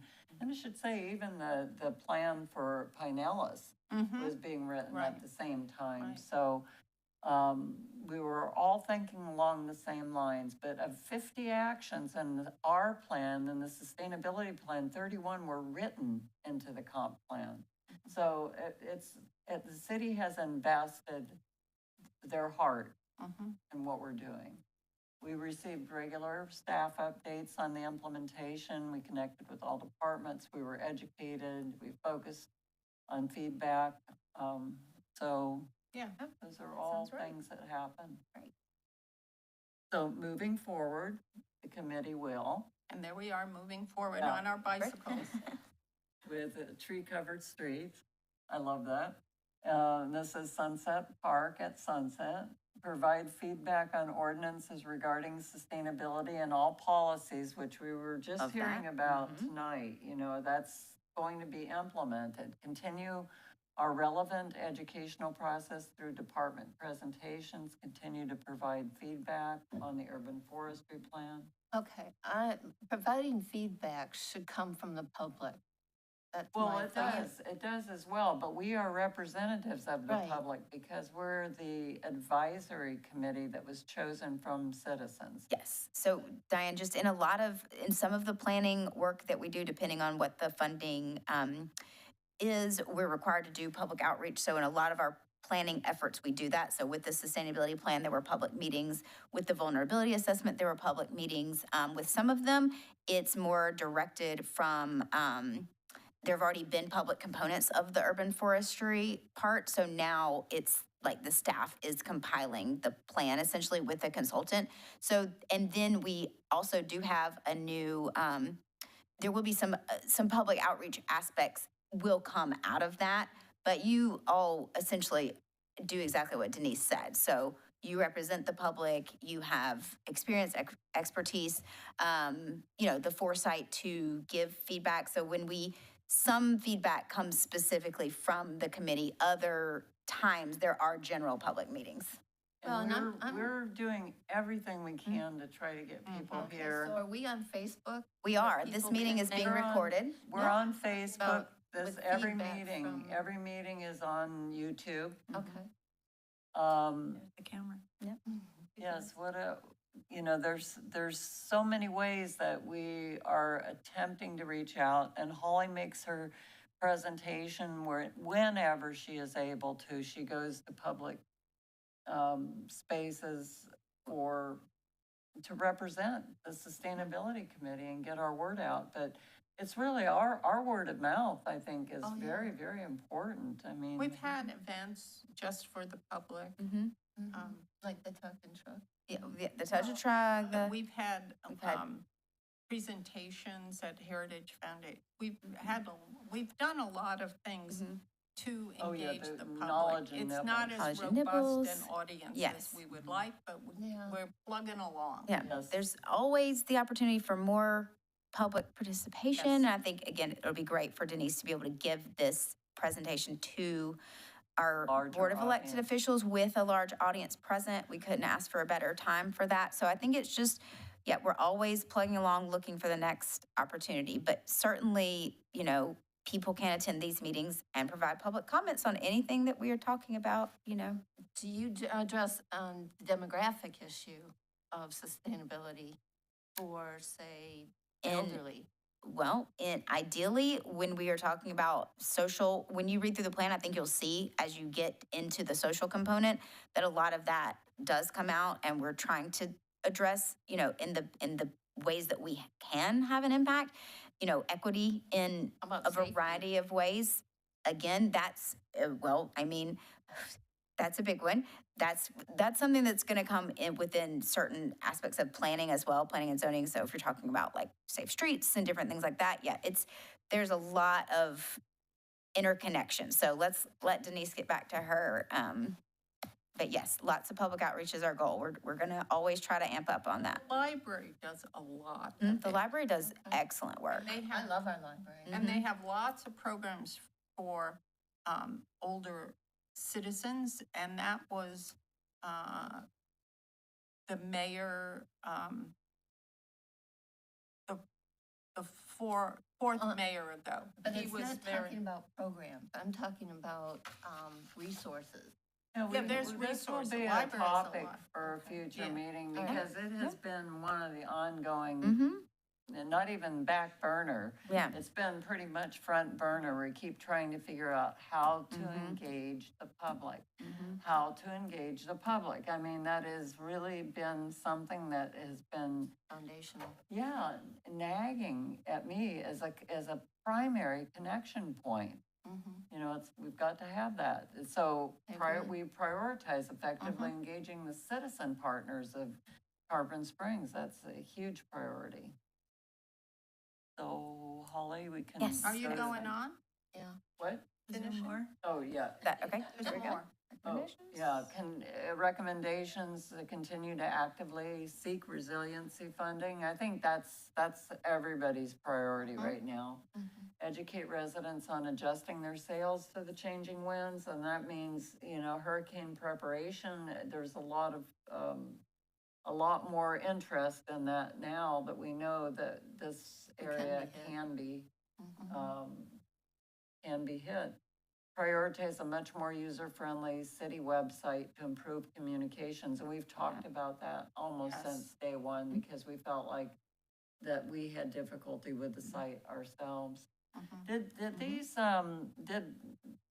just looking at the way that these lap, Way that is that the way it came to you when I sent it, when I exported it to PowerPoint? I would have to look at the actual presentation, or it could have happened Because when it's it. not that way on my computer. Right, so what happens Keynote. when I upload into, it turns it into a PDF? Oh. And in that okay. process, some little formatting shifts do Yes, happen, okay. unfortunately. But I think, It's on mine. yeah, but I think it looks okay. I mean, Okay, I think yeah, it looks fine. Okay, it's just, Yeah. I was Yeah. thinking, that's not the way it was. No, when I sent yeah, there's a weird mechanism where if it's, I think, too. Like Helene was on another line. and- Exactly. yeah. It'll just wrap something if it can't fit it within the parameters, the border, so. the really big thing is supporting city and resident alignment for resiliency and adaptation, because we all want to survive and keep our city beautiful, and that's a very important aspect of what sustainability is about. But we're talking about sustainability more from the resiliency perspective and adapting now, because, you know, maybe it was impossible to prepare for everything. Right. I mean, Well, you can't. solar activity really forces a lot of, oh, how do you like this for the end? I love it. Oh, That's It's beautiful. so pretty. That's really beautiful. I want the t-shirt. Excellent, Denise. I love Okay. that. I think that's it. I think that's the it. last I think slide that's just great. says, thank you, happy Earth Day. Yes, thank you. Happy Earth Day. Love Okay. it. That's excellent. Excellent job. Well, Thank really, you. Thank you yeah, very Thank you. much. Great Uh, job. I Great really job. appreciate your feedback, and I think when you're there, you'll see how I can Right. manage to fill in the gap. Because there's nothing, if you wrote it all out, Yeah. it's just meant to be a visual aid. And could you, because so much of this is environment that you talk about, even the recommendations, when you get to the pillars, could you stress that there's 3 pillars?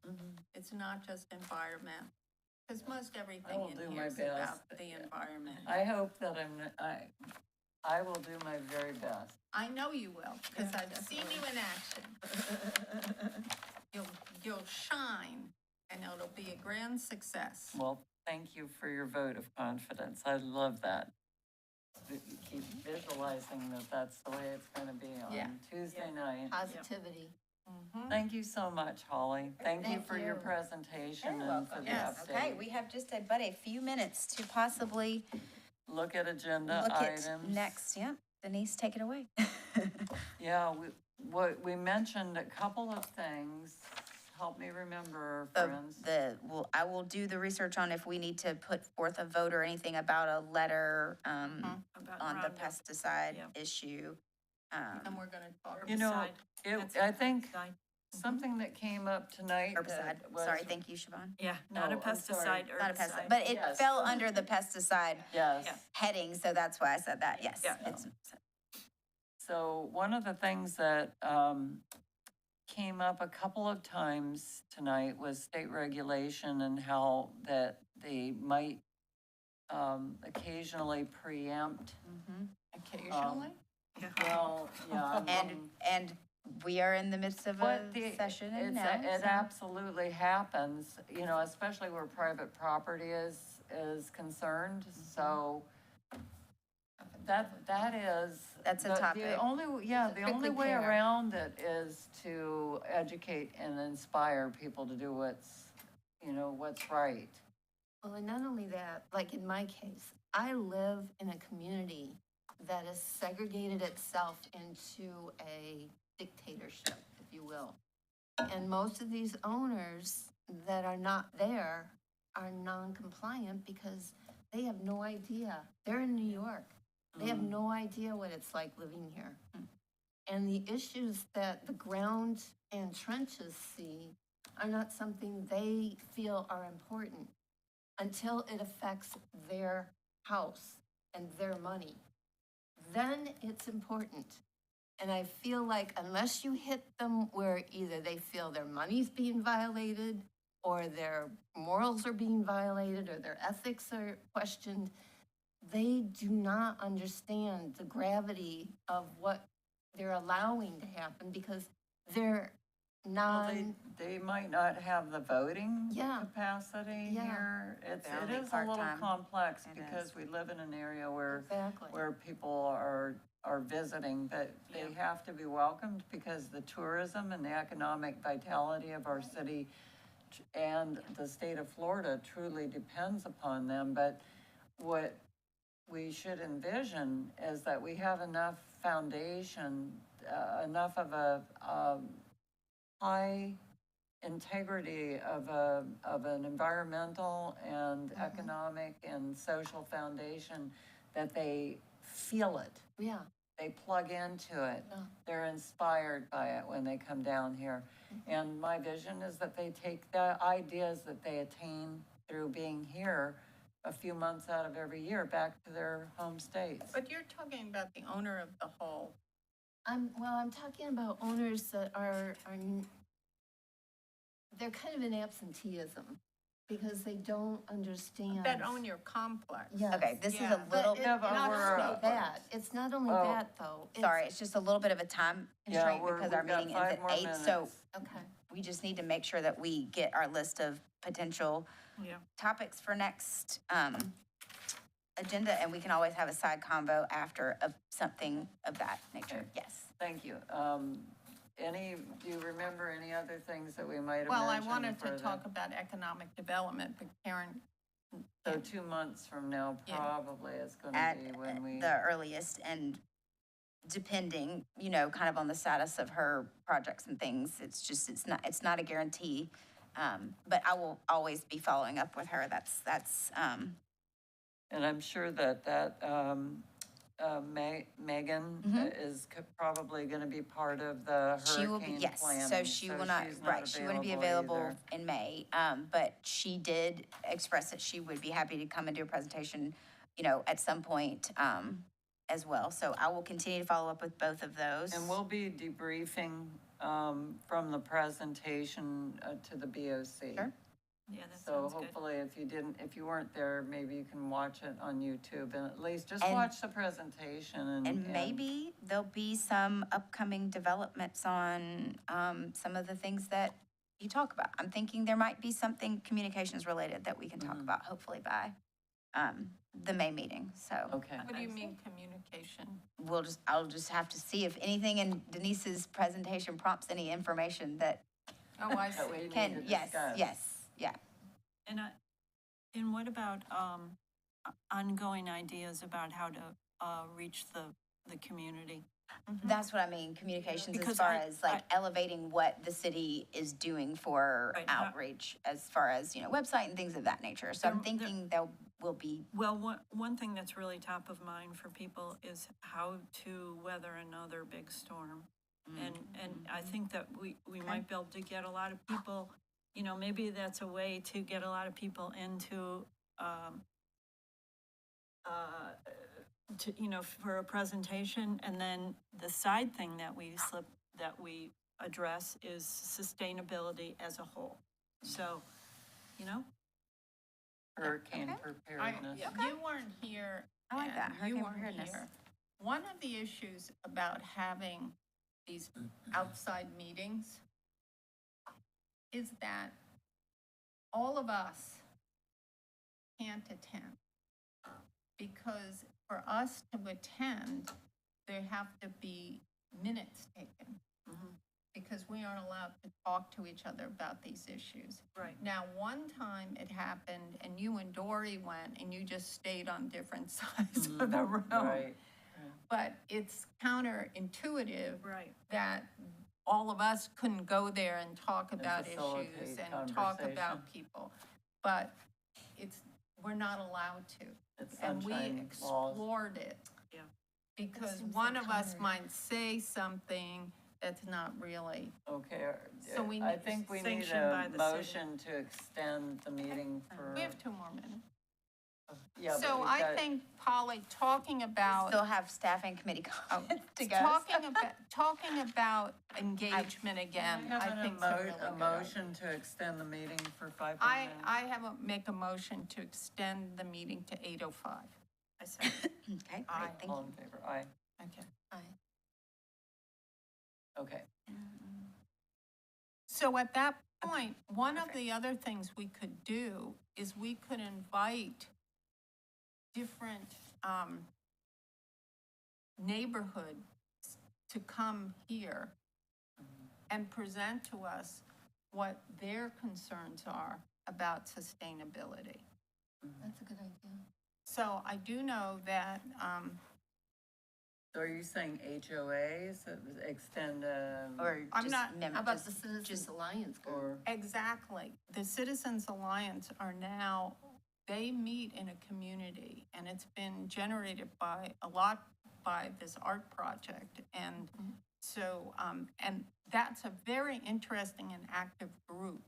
And that group would, I think, Oh, disseminate. want to say, okay, these are our issues about sustainability. That would be a hub that we could Yeah. access Right. and then go Yeah, from there. and I Yeah. could ask them, because Yeah, that I good sounds at this great. stuff. Okay, And great. if they'd be interested, Yeah. we can also ask HOA, you know, or a group, you know, in different neighborhoods, because they're active groups Right, that I think if we invited them to come and present to us, it would be another way to get them involved. I'm just gonna Okay. throw this out, just Yeah. as a reverse thought, is sometimes we may have to meet people where they are, Yeah. Yeah. which is complicated because of sunshine Right. laws, but it is something that, you know, perhaps I could facilitate, or, you know, me and one member, if there were opportunities out in the community, we But we could. could ask think if about that they as well. would come to our meeting, because Even I the know chamber.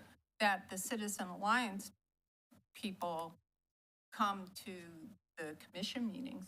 I mean, they're really active, and we need to hear from them. And we great. need to hear from other hubs in the city. And that's a way of getting people maybe to be on the committee Yeah, okay, and to come to these meetings. yeah, sounds Yeah. great. Excellent. okay, we're gonna leave it at that, and, I have the Holly, quick staff comments. Yeah. Just for Earth Day, there is a library display that will be available for all citizens to interact with from April 22nd to 25th. There'll be like seed kits, trees info, sustainability information, all of that at the library. They're such a great resource. The police department is hosting a shred event on April 26th.